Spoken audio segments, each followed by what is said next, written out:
काय वर्णन केलेलं आहे? पुढील पैस पारोखे मागील स्मरावे ते ठाके. पुढचा विचार नाही, मागचा विचार नाही.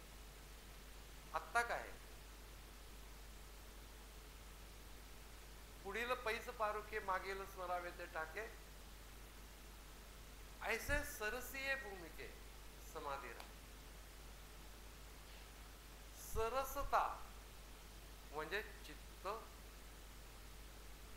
चैतन्याशी समरस झालेलं. म्हणजे त्यावेळेला काय होतं ते त्यांनी पण नाही सांगितलं.